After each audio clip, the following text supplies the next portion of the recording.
Okay, it is lunchtime on Wednesday. Monday was a holiday here, so they sprayed the sealer, which is now, the floor looks a little more white there, but it's buried behind the insulation. I'll go up in the attic and show you that in a second. But yeah, so yesterday I wasn't able to come film. I did stop by for a little bit, but I could only stay about 10 minutes. But yeah, so insulation on the main floor is pretty much done.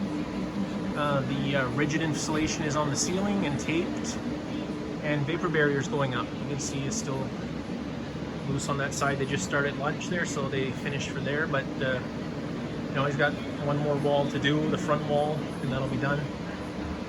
And acoustic ceiling on the top and on the bottom, and really well done around all the openings and the windows. So happy with that. And we got bags of R40 that's going to go up in the attic today, and we got to try and get that done today because they have insulation inspection in the morning. So yep, happy with that. And here's what they're going to strap the walls with once the installation passes. Okay, so we're going to head down the basement. It's going to be quite loud down there, I'm sorry about that. But you can see here that everything's sprayed white. That's the sealer. We got fans running down here to try and dry everything out because they power washed the basement. It stinks down here from, they grinded all the remaining floor joists for the, to get the soot off them, and then they sealed them all. And then they washed the cement with a power washer and a brush. So they're drying it now, and hopefully next Monday, sorry, it'll be dried out enough that they'll be able to put the sealer on the cement.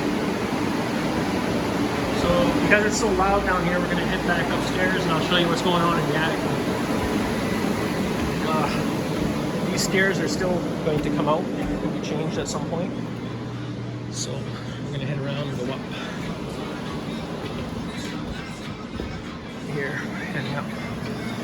And the smell of the sealer is quite strong up here, so they do have a fan running as well to try and circulate the air. But you can see the insulation for the walkway is in on both sides. So this afternoon they're going to put probably, they had brought R12, but it's not going to work, I don't think. They're going to switch it to R20. And the R20 is going to go between all the joists going right to the edge. Then they're going to put the R40 across on top of it in the opposite direction, which will give an R60 on both sides, and we'll have an R20 in the floor where the walkway will be. So it's not ideal insulation in the center part, but if we raise it up enough to give the required insulation, my walkway is going to become a crawl space, and I'd rather keep the walkway. So that's going to stay like that. They're going to put a 3/4 inch plywood for a floor once it passes inspection, and then it'll be easier to go along up here. You can see there are some spots where the sealer needs to be touched up because there was security braces in place.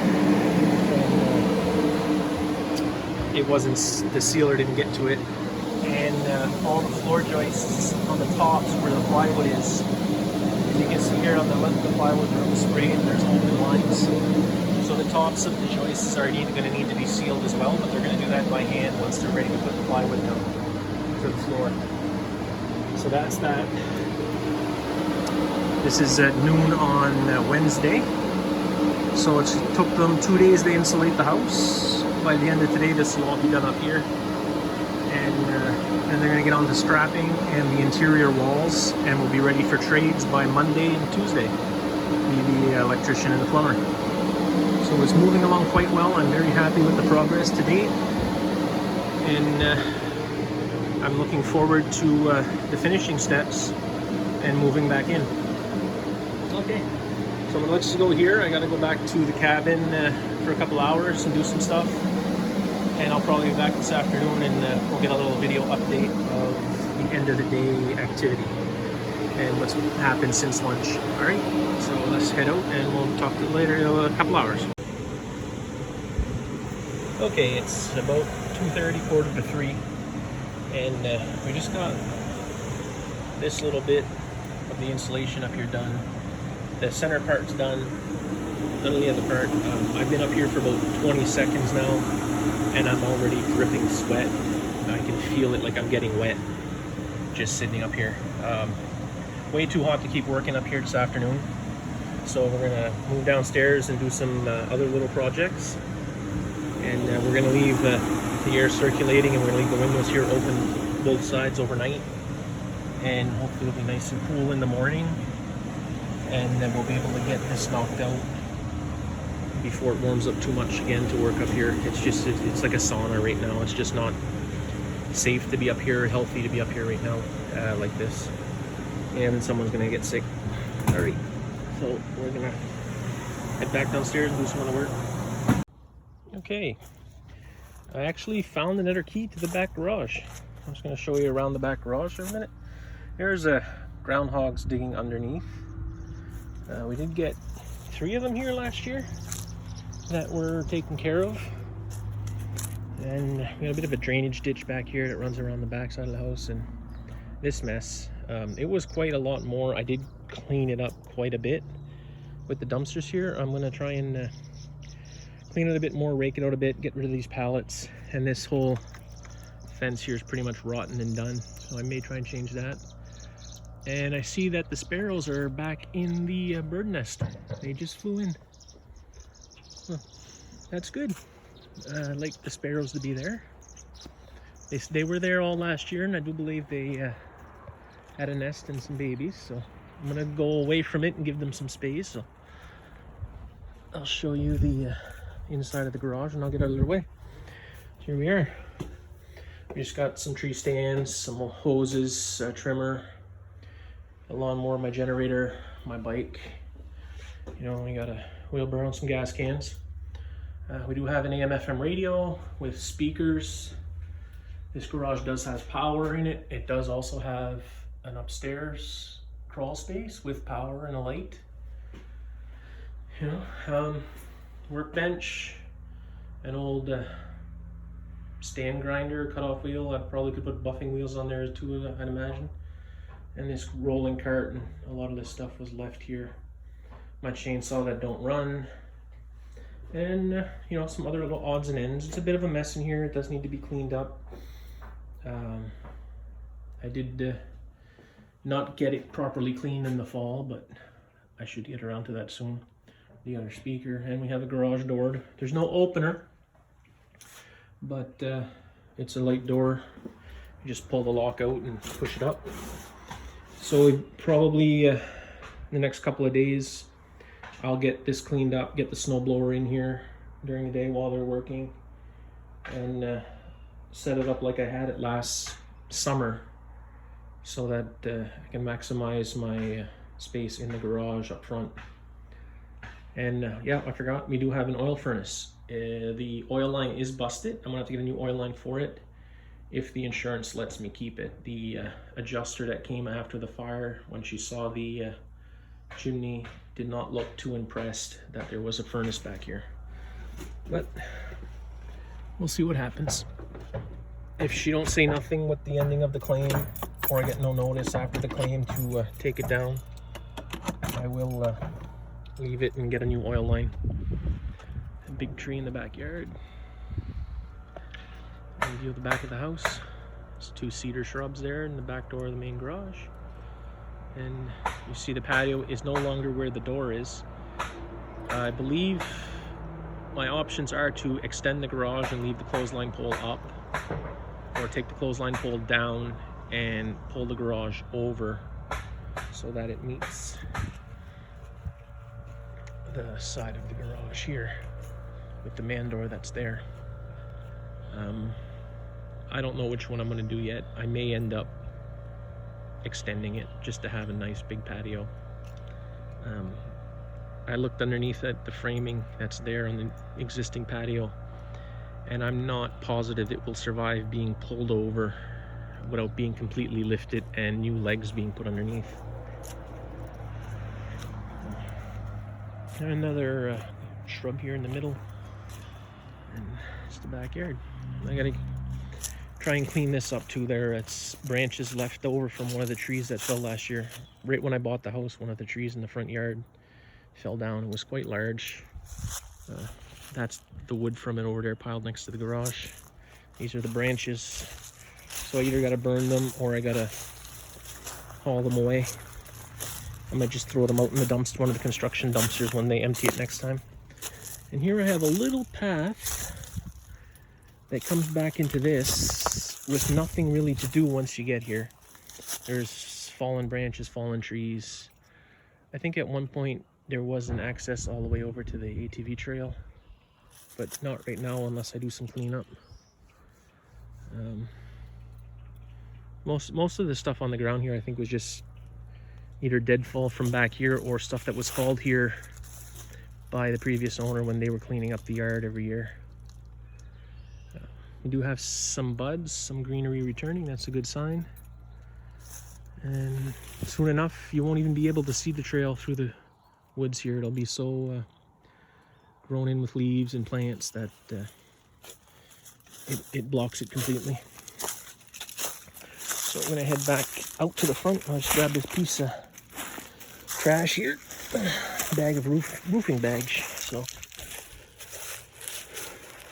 I'm gonna head around front, and we'll give you a view at the end of the day what the final progress was.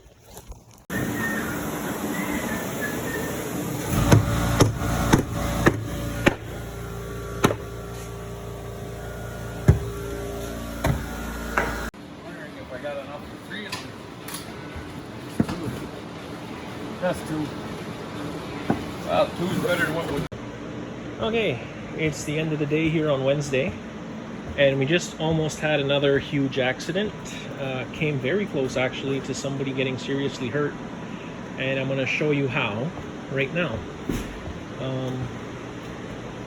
We were working on the entryway to the stairs going into the attic because they couldn't work all the way upstairs, and they just needed some little projects to do for the last hour and a half of the day. So one of them was to patch in here what we had to cut out when we did this framing. But what we didn't know at the time was that when we were taking off the old framing for the old door that was up here, the entrance for the attic, we took it right off, which revealed this little cavity here, which I cleaned out last week, which just had a terrible smell in it, and that was going to get, they forgot it when they did the sealing, so we were going to have to reseal it anyway. So like I was saying, we took the framing off here. That was the old door frame, and there was a board across here and went down, back down this side, and it was nailed to the floor here. So when he pulled that up, the stairs dropped a little bit, just about a 1/4 inch, and there's a little O, and we came down and have a look to see what was going on,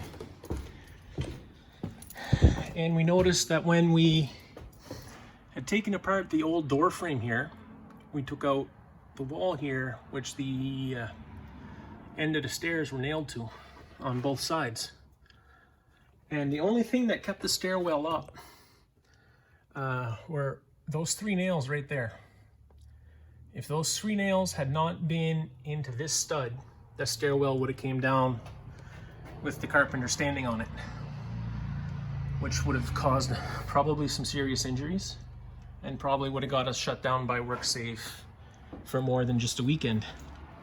So what we did is we put in some 2x10 double thick on both sides, and we nailed it into the risers and into the wall.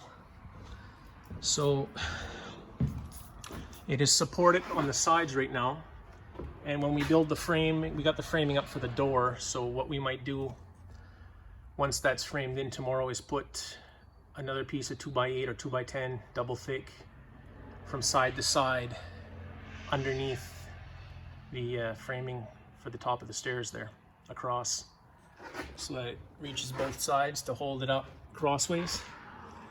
But yeah, we're kind of lucky for 3 nails where we would have had someone seriously hurt, because that would have came right down and then he would have went down into the basement. It wouldn't have been good. So it's a little bit of luck. 3 nails saved the day. So what was done today? All the vapor barrier is done. All the insulation is done on the main floor. What's left to do for insulation is spray foam the sill underneath the floor in the basement, but that's not going to be done until the cement is sealed. We had 4 fans running down there all day with the windows open, and there's still puddles on the floor. So it's going to take a bit more to dry it. It did get to 22 degrees Celsius today. I don't know the conversion to Fahrenheit.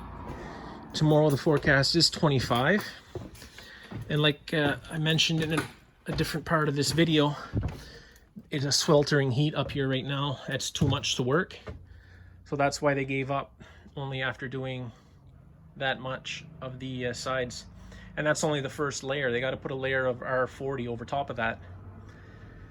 So we're leaving the windows open. We got a fan up here, and it's supposed to go down to 12 to 14 degrees Celsius tonight. So it should cool off nicely in here.